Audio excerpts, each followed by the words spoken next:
Nos encontramos en una emisión más de La Náusea TV.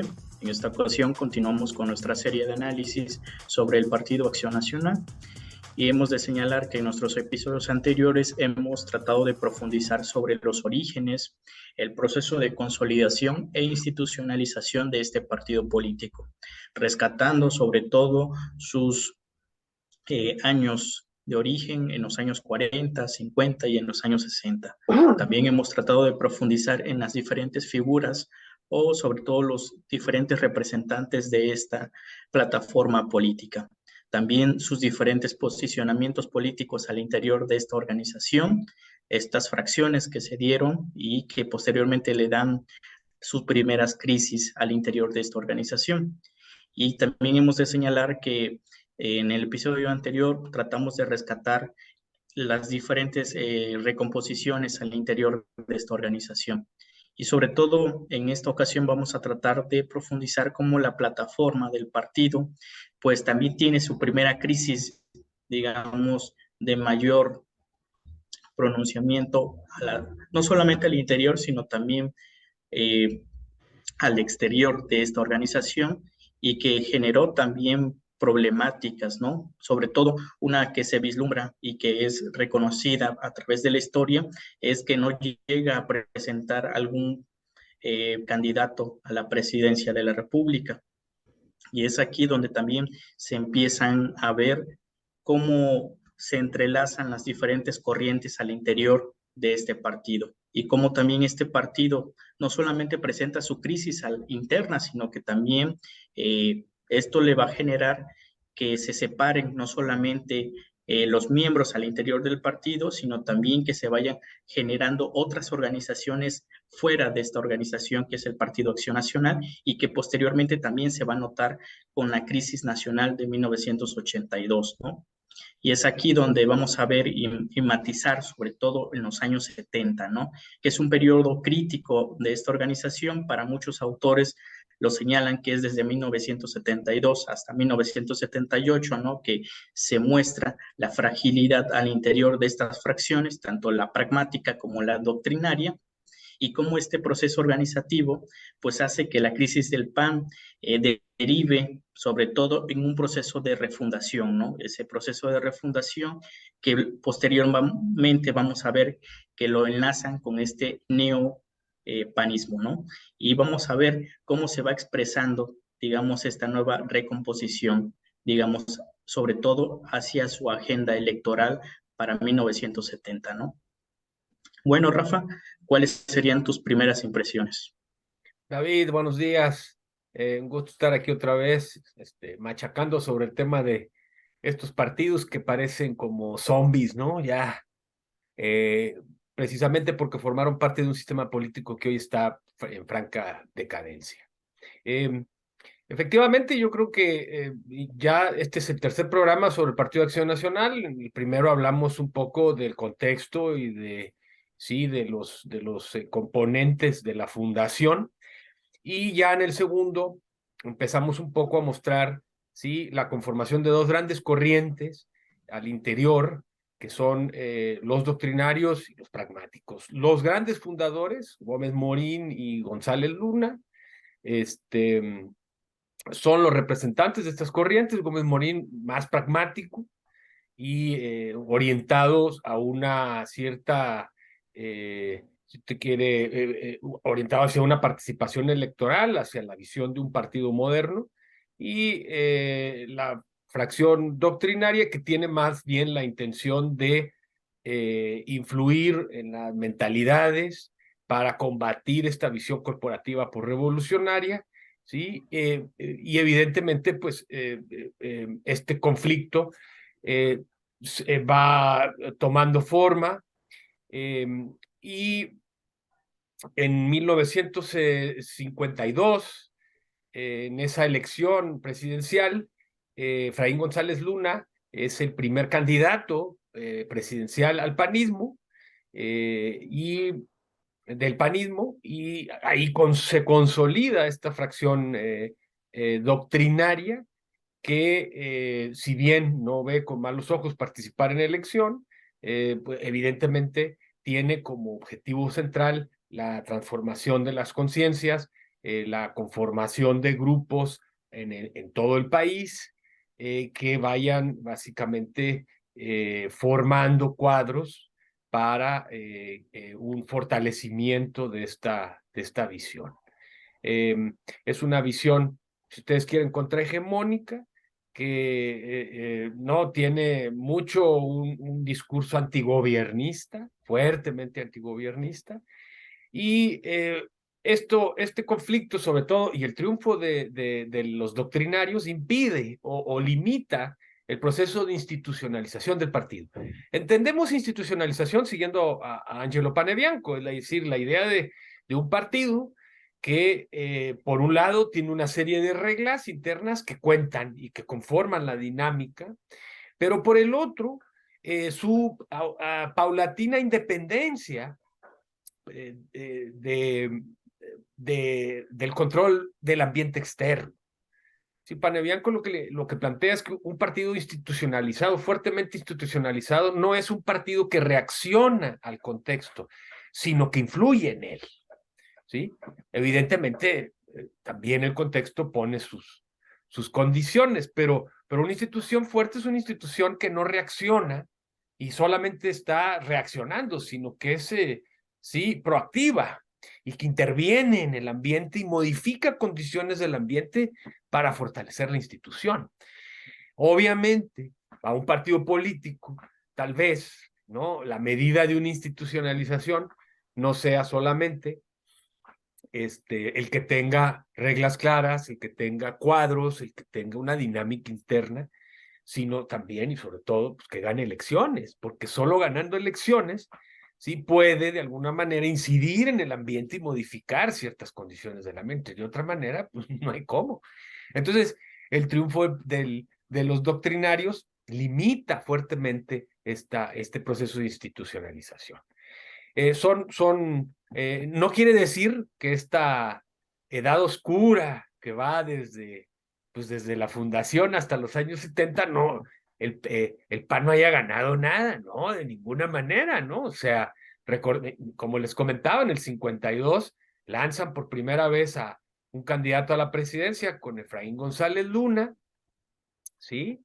Y ganan por primera vez en esa elección una diputación federal en Parral, Chihuahua, fíjese usted, que después se convertirá en uno de los bastiones del Partido Acción Nacional. La profesora Florentina Villalobos Chaparro es la primera diputada federal, fíjese usted, una mujer, ¿sí? Entonces, claro, ya con estos triunfos, ¿sí? Llega en escena, ¿sí? Se intenta una institucionalización o hay más condiciones para un proceso de institucionalización. Primero, con la campaña de Luis H. Álvarez en el 58 para la presidencia, no sé si el 58 o 64, y después, sí, con la dirigencia nacional de Crislia Ibarrola, del 62 a 68, y aquí, sí, hay una serie de cambios, se elimina el sector juvenil, sí, y básicamente hay una modificación, ganan más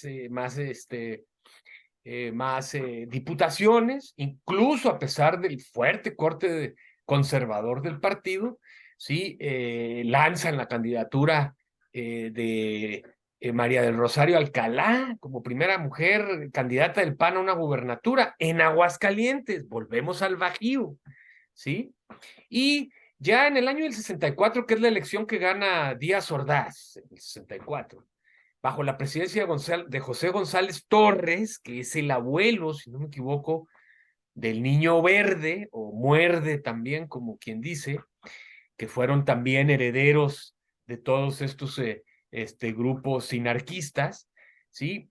En ese año, el 64, el Partido Acción Nacional gana 20 diputaciones, ¿sí? Entonces ya estamos hablando de un partido, ¿sí?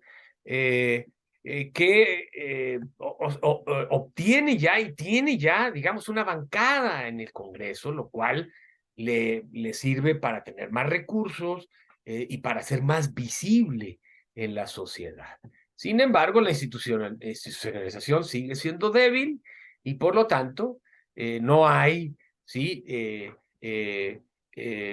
Un fortalecimiento del PAN en términos de actor político, sigue siendo un actor subordinado, ¿sí? Las elecciones intermedias del 67, ahí empieza un proceso, conquista 3 diputaciones de mayoría, pero además gana diputaciones de partido. Recordemos que a inicios de los años 60 hay una reforma electoral en donde se plantea la idea de diputaciones de partido que se van a asignar a los partidos que logren una X cantidad porcentual de porcentaje de votos a nivel nacional, ¿sí? Entonces aquí ya estas 20 diputaciones generan ya una dinámica al interior del partido mucho más orientada a tomar el poder, ¿sí? Y entonces hay una reforma de los estatutos en los 70s, ¿sí?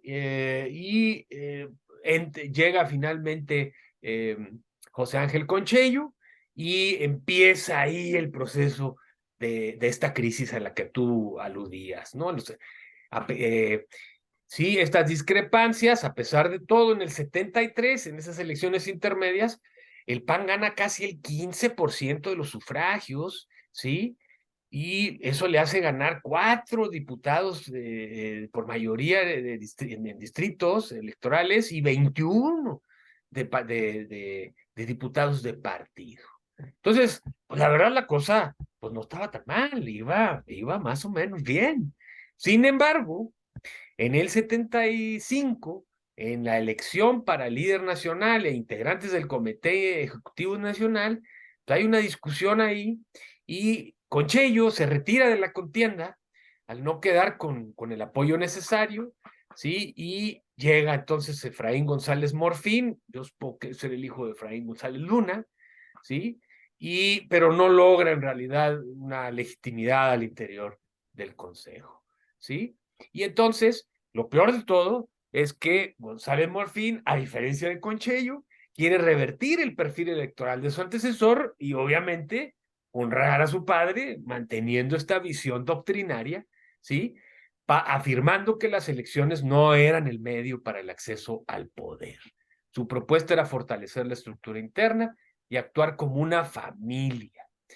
Sin embargo, y aquí creo que es importante señalarlo, serán las condiciones de los cambios en el sistema político mexicano lo que van a precipitar la resolución a la crisis, ¿sí? Recordemos que crisis es esta idea que usan los médicos, ¿no? Cuando está un enfermo en crisis, tiene 2 opciones, o se muere o sobrevive, no hay de otra, lo que le llaman terapia intensiva, ¿no? Te meten a terapia intensiva porque estás en crisis y nomás tienes de 2 sopas, o te mueres o sobrevives. Y esto es precisamente lo que está enfrentando el PAN, ¿sí? Entonces, ¿cuáles son los elementos que fortalecen la idea de los pragmáticos? Bueno, en primer lugar, el debilitamiento del sistema político mexicano tradicional, ¿sí? El gobierno de Luis Echeverría y después el de López Portillo van a generar una fractura al interior del Partido del Estado, de la cual saldrán muchos cuadros empresariales directamente al PAN. Pero esos cuadros empresariales no quieren ser doctrinarios, quieren participar en la política y ganar elecciones, llegar al poder para beneficiar sus intereses empresariales, por supuesto, y salvar a México, claro, por supuesto, pues, imagínense ustedes, si no, ¿verdad? Entonces, el 76, en medio de esa crisis interna, hay una transformación que va a generar, ¿sí?, la reforma electoral del 77, encabezada por Reyes Heroles, que es secretario de Gobernación de José López Portillo, y recordemos que el gobierno de Luis Echeverría, hay una serie de conflictos muy fuertes, ¿sí?, con la derecha, sobre todo con el asesinato de Garzazada en Monterrey, el cual, ¿sí?, el grupo empresarial de Nuevo León responsabiliza al presidente de la República. Entonces, esta fractura va a generar, por un lado, ¿sí?, la salida de cuadros empresariales hacia el PAN, pero además va a obligar al sistema a reformarse. Y entonces surge la ley electoral de 1977 que asigna recursos del Estado a los partidos. Y esto obviamente le va a dar vida a un partido pues que no lograba ni siquiera juntar recursos para sacar una revista trimestral del partido, ¿no? No tenía recursos. Y no estaban los empresarios tampoco adentro, entonces ¿de dónde iban a salir? Pero ahora, con una ley nueva, con partidos que ya tienen recursos asignados por el Estado, más cuadros empresariales que ya están en el seno del Partido Acción Nacional, tenemos una película totalmente diferente. Si a esto agregamos el cambio en el modelo económico que ya se vislumbra a nivel internacional, sobre todo en Inglaterra y en Estados Unidos a fines de los años 70, ¿sí? Y luego la crisis de 1982, la nacionalización de la banca, pues entonces ya tenemos un contexto ahora sí mucho más claro de cómo el PAN no tiene de otra. No puede seguir siendo doctrinario porque si no desaparece. Y entonces se convierte en un partido, ¿sí? Orientado a las elecciones con recursos para ganar elecciones y con candidatos que van a pagar sus campañas, ¿sí? Entonces, claro, pues ahí sí inicia este proceso, la crisis se resuelve, hay grupos, ¿sí? Que se retiran, pero en general el partido se fortalece y una muestra muy clara de ello es porque este es otro factor además, los triunfos electorales en los municipios de Chihuahua, sobre todo en los años 70, del cual va a surgir liderazgos como el de Terrazas, el de Rufo Apple, ¿sí? Y el botón ¿no? Para cerrar ¿no? con las cerillas en el pastel, ¿sí? La candidatura de Manuel J. Cloutier en 1988, ¿sí? Para la presidencia de la República. Los bárbaros del norte, como los llamaron, ¿sí? Son los dueños ya del partido, ¿sí? Entonces, claro, todo este proceso que va desde el 76 hasta el 88, lo único que nos muestra es que el Partido Acción Nacional resuelve su crisis, ¿sí? Se fortalece con la llegada de los empresarios, mantiene hasta cierto punto un discurso antigobiernista y eventualmente, fíjese usted lo que son las cosas, porque eso era lo que decían los doctrinarios. Los doctrinarios decían, es que si nos metemos al mundo electoral, vamos a tener que meternos a la cuestión de las alianzas y vamos a acabar aliándonos pues, con el partido al que siempre hemos criticado. Chispas, como profetas. Porque eso es lo que va a hacer Manuel J. Cloutier, Diego Fernández de Ceballos y otros en 88, ¿sí? Aliarse con Carlos Salinas de Gortari para enfrentar al PRD y a Cuauhtémoc Cárdenas. Entonces, así es como termina esta, esta, esta, esta, esta crisis. Entonces es muy importante tenerla en cuenta porque de aquí surgirán las principales fortalezas del partido, pero también sus debilidades, ¿sí? Que concluirán con el infame pacto por México que le acaba dando la puntilla a un partido que es prácticamente flor de un día, porque en términos electorales, pues desde 88 hasta 2012, ¿no? Más o menos, es cuando de alguna manera logra, sí, logra ganar muchos espacios que nunca soñó tener, pero a partir de entonces y hasta la fecha, pues la decadencia es más que evidente y hoy, como ya lo hemos discutido aquí en otros programas, el PAN, el problema no es la izquierda, el problema es la extrema derecha. O sea, el PAN lo van a rebasar, pero por la derecha lo van a rebasar. ¿Sí? Y esto es nada más una muestra clara de que el PAN ya no representa en buena medida las cuestiones que tienen que ver con los valores y los principios de la derecha, ¿no? Entonces, digamos, yo lo dejaría ahí en esta primera entrada y en la segunda, pues ya trabajaríamos un poco sobre lo que significó la alianza del PAN con Carlos Salinas en 88. Así es, Rafa, me parece muy interesante cómo nos presentas, ¿no? Sobre todo este panorama, no solamente de crisis interna, sino también los elementos o ese contexto también histórico que permite, por un lado, que este partido resurja y cómo estas fracciones, por un lado, se separan, pero también se integran a estos nuevos actores sociales que le dan, pues, hasta cierto punto sentido a esta nueva identidad del partido que en algunos momentos tratan de cambiar o deslizarse, ¿no? Hacia la derecha o hacia la izquierda, y también cómo se va alternando también la historia de este partido, ¿no? Y cómo este proceso organizativo, sobre todo en la crisis de los 70, como lo ha señalado, pues encausa un proceso de refundación de este partido para sentar las bases para que este partido se encamine a un proceso más electoral como hoy lo conocemos, ¿no? Y no regresar a sus viejos, digamos, elementos tradicionales que ellos siempre señalaban, ¿no? Como base fundamental de esta organización, ¿no? Y aquí vemos cómo se va expresando también pues la fragilidad que tuvo también este partido, porque durante mucho tiempo, y sobre todo lo hemos analizado tanto desde su inicio hasta los años 70, pues estaba dominado principalmente por estos cuadros de sus fundadores, ¿no? Y ya para los 70, pues esta nueva generación de líderes al interior del partido empiezan a emerger, que no necesariamente eran de esta vieja tradición de los doctrinarios y empiezan a ser desplazados, ¿no? Esta postura de que eh, defender los valores individuales o la búsqueda del bien común empiezan a ser desplazados al interior de este partido político, incluso la idea del extensionismo también al interior del partido empieza a ser desplazado, ¿no? Y es donde empiezan a surgir también este grupo pragmático que busca el poder a través del dominio de los comicios, ¿no? Esta vía electoral que va a ser muy importante y también esta crisis al interior del partido es muy notorio en 1976 porque dentro de estos datos interesantes, pues se tiene que realizar, digamos, las elecciones al interior de la búsqueda de un presidente electoral 7 veces, ¿no? Que eso también nos demuestra cómo estaba la crisis al interior del partido político, ¿no? Que es el PAN. 7 veces se tuvo que realizar este proceso, ¿no? Para llegar a la búsqueda de un presidente nacional del partido, ¿no? Que eso también nos demuestra también la fragilidad, no solamente de las fracciones, sino que dentro de ellos mismos no se ponían de acuerdo, ¿no? Sobre todo las fuerzas al interior del partido eran muy débiles, ¿no? Y demostraba la situación de este partido, ¿no? Y efectivamente, pues eso nos demuestra que este proceso al interior se sigue manteniendo, ¿no? Digamos, esta situación no ha cambiado, si lo vemos recientemente, ¿no?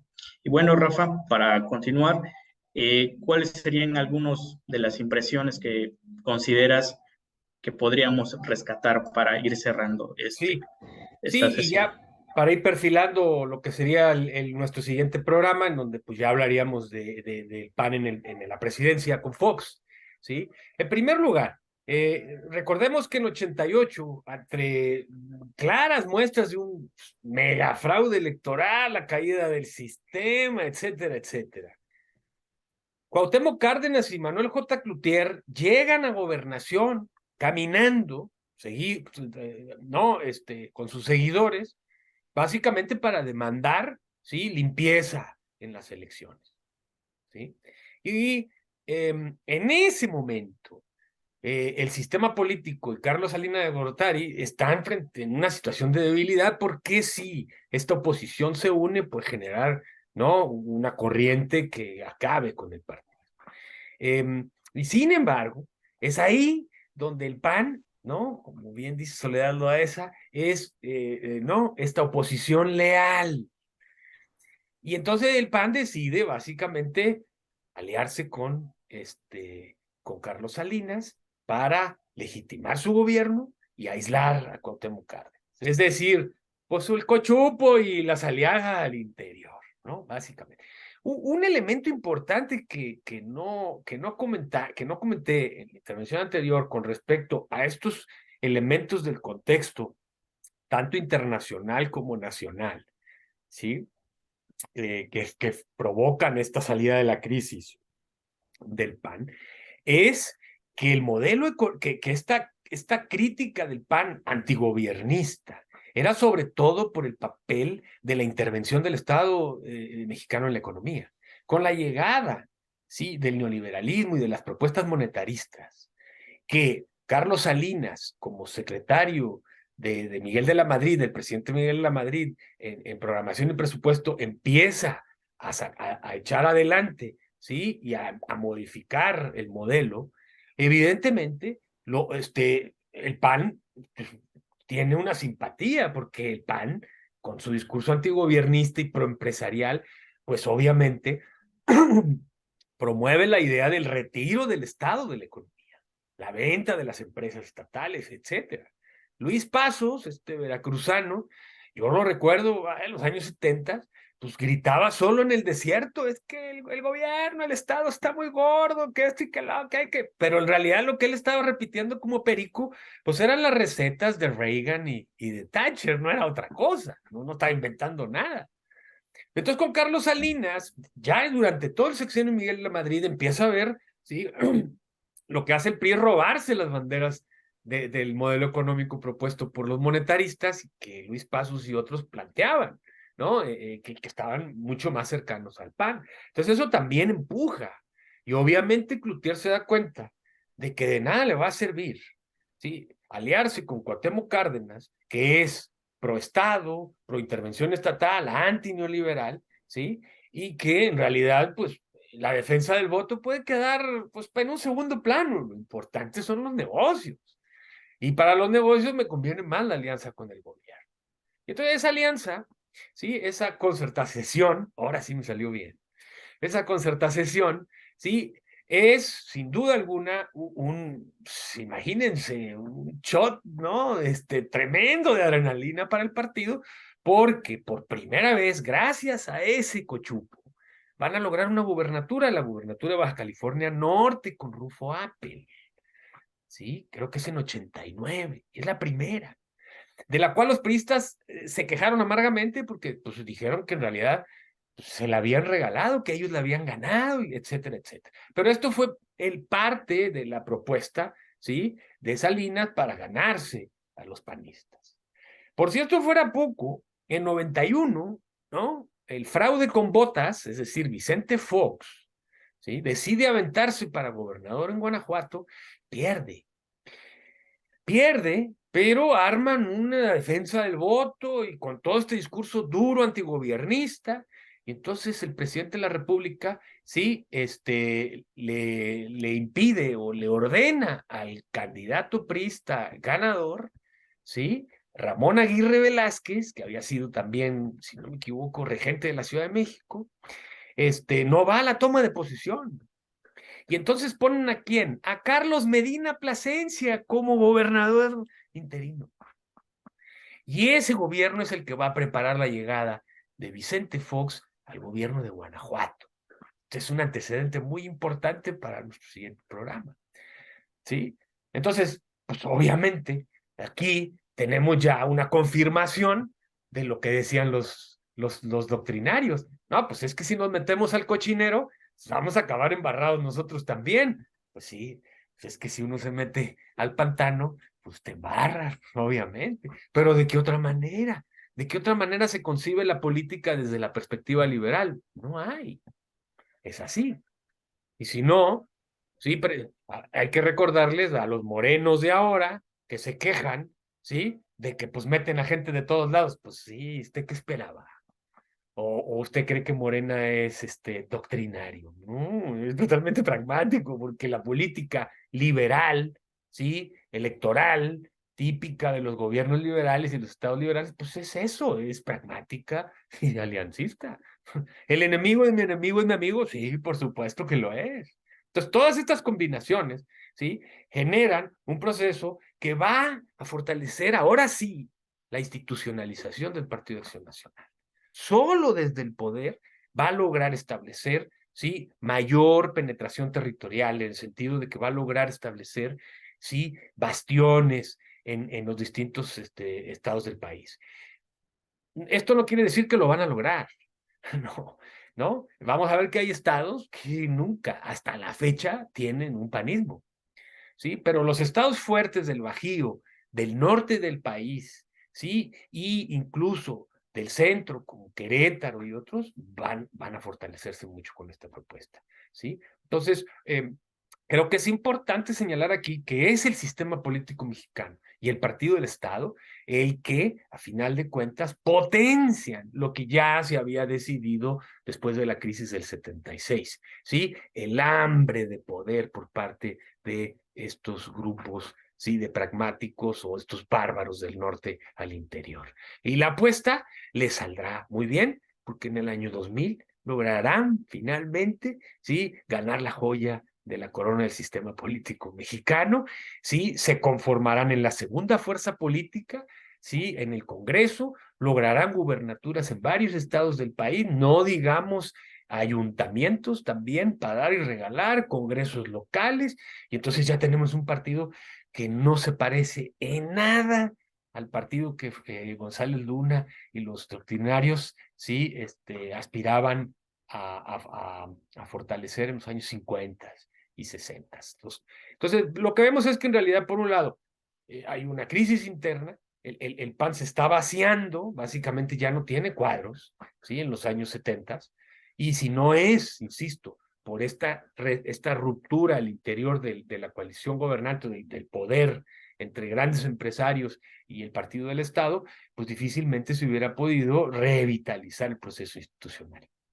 Si a esto agregamos la alianza con Carlos Salinas y su mayor participación en las instituciones de poder, es mucho más claro comprender por qué ganaron la elección en el año 2000, ¿sí? Y por qué el PAN tuvo una presencia muy importante en todas estas reformas neoliberales que hasta el día de hoy siguen conformando la dinámica estatal y social de este país, ¿no? Entonces, digamos que yo lo dejaría ahí. Esto hay que tenerlo en cuenta nada más, pues para no perder de vista que a final de cuentas los triunfos electorales en un estado liberal, pues son los que hacen que un partido sea un partido. Si no, es básicamente una buena conciencia, una oposición leal, llámela usted como quiera, pero el partido político, pues no es. Entonces, el PAN, hubo un partido desde la izquierda que intentó algo similar a lo que hizo el PAN, el Partido Popular de Vicente Lombardo Toledano, cuando lo echa Miguel Alemán de la CTM, ¿sí? Lombardo Toledano funda el Partido Popular para vigilar al poder, ¿no? Para no mantener vivas las demandas de la Revolución Mexicana, es decir, una oposición de oropel, una oposición leal, por llamarlo de alguna manera, ¿no? Entonces, el PAN a partir de los años 80 deja de ser esa oposición leal y se convierte en una oposición, ¿sí?, básicamente orientada a ganar elecciones y a gobernar. Y lo logran, ¿no? Lo vamos a ver cómo lo logran con las consecuencias del caso, pero bueno, yo nada más quisiera decir al final que a final de cuentas el partido político, el PAN, ¿sí?, no va a ser un partido de masas, porque recordemos que desde su fundación no estaba orientado a ser un partido de masas, ni a aliarse con sindicatos, ni no, era un partido de individuos, y lo sigue siendo hasta hoy, ¿no? Eso sería, ¿vale? Sí, es Rafa, y pues bueno, muy interesante pues este análisis sobre los años 70 que nos permite entender la aguda división al interior del partido, ¿no? Y la falta de liderazgos legítimos, ¿no? Que, digamos, se vuelven como dos elementos muy importantes y la deslegitimación tanto al interior como al exterior de este partido, ¿no? Que le da, por un lado, la carencia, por un lado, de seguir profesionalizando sus cuadros, pero también dentro de su propio cuerpo directivo al interior de este partido. Y como, pues, las diferencias entre los doctrinarios y los pragmáticos es muy evidente en esa brecha generacional, ¿no? Dentro del partido, tanto de estos fundadores que van a ser desplazados y este ascenso de estos nuevos líderes al interior o estos cuadros de este nuevo neopanismo, ¿no? Y bueno, yo creo que lo dejaremos para en la siguiente sesión, continuar analizando los años 80 y los inicios del 2000, que también va a ser muy interesante, no solamente por grandes triunfos, sino también motivado por estos grandes escándalos también de corrupción y otros que han sido señalados recientemente a este Partido Acción Nacional. Y bueno, a nuestros seguidores les invitamos a darle like a este video y también seguir a nuestras diversas redes sociales. Y nos vemos en una emisión más de La Náusea TV.